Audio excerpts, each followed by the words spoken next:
Hello, dear students. Uh, we are studying about acids and bases. Now, let us try to understand the reaction of a base and acid with water. We have seen that when an acid is added to water, it produces the H3O plus ion and a negative ion, which is known as the anion. Instead of H3O plus ion, we can even say that the acid, when added to water, it gives H plus ion. So now let us try to understand what happens when a base is dissolved in water. When a base is dissolved in water, a base generate hydroxide ions in water. Bases which are water soluble are called alkali. So NaOH, when it is added in water, it produces Na plus and OH minus. MgOH twice, when added to water, it produces MgOH, Mg plus 2 and 2OH minus. KOH, when it is added to water, it produces K plus and OH minus. Water soluble bases are called alkalis. So we can easily understand about the alkalis. Water soluble bases are called alkalis.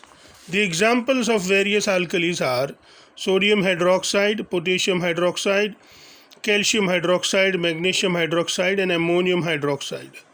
Both calcium hydroxide CaO and magnesium hydroxide MgOH twice are partially soluble in water, but whatever the part dissolved, it completely ionizes, so their aqueous solution is possible, and so they are known as alkalis. The most of the part of magnesium hydroxide or calcium hydroxide remains suspended in water, so it is called milk of magnesia or milk of lime. Both milk of magnesia and milk of lime are solutions of dilute. Both milk of magnesia and milk of lime are alkalis. What are the properties of alkalis? Alkalis are soapy in touch, alkalis are bitter in taste, alkalis are corrosive in nature.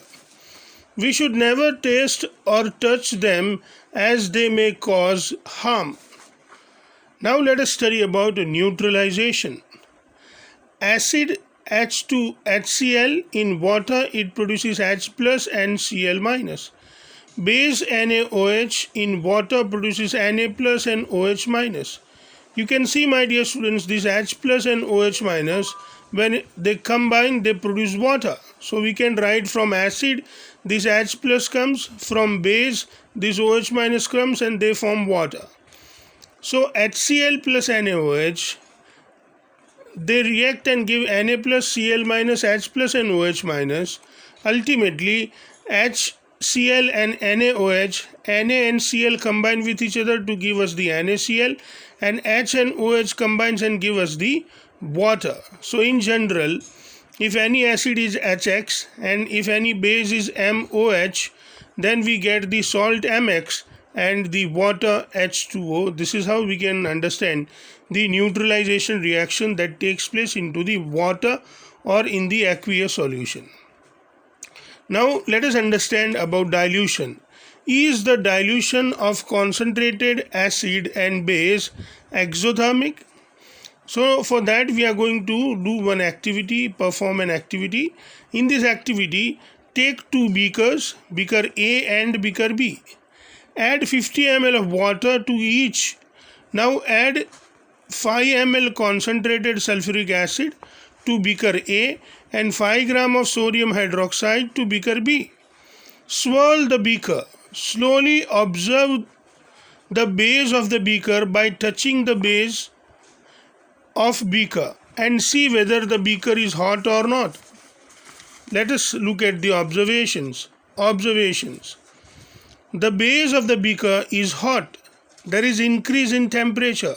Result or inference: dissolution of concentrated acid or concentrated base in water is an exothermic reaction.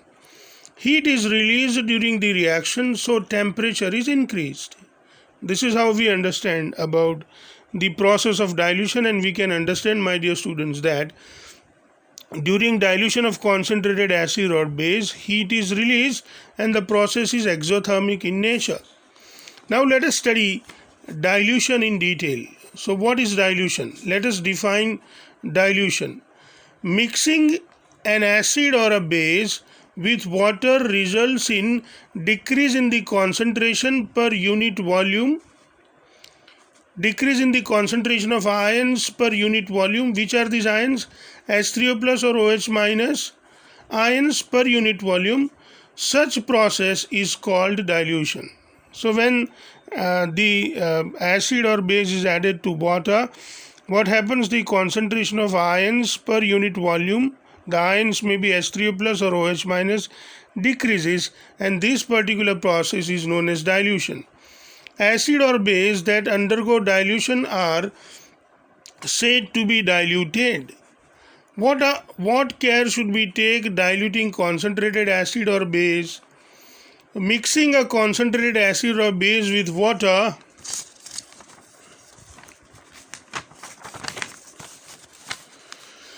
is an exothermic reaction. Heat is released, may cause the mixture to splash out and cause burns. The container made up of glass may break due to the local heating. To avoid any accident while diluting the concentrated acid or base, or concentrated acid or concentrated base, we should be this concentrated acid or concentrated base should be added to water slowly by constant stirring. So whenever we want to dilute the concentrated acid or concentrated base, this concentrated acid or concentrated base should be added to water slowly and by continuous stirring. See, we should not add water to the concentrated acid or base, but we should add acid or base, concentrated acid or concentrated base to the water to avoid some accidents. Here you can see, my dear students, a warning sign. This warning sign is simply shown into the concentrated solutions of acids and base that they may harm. So please keep this sign in your mind, and if this kind of sign is available on any chemical, you should not touch it. I hope, my dear students, you are enjoying your studies. Happy learning.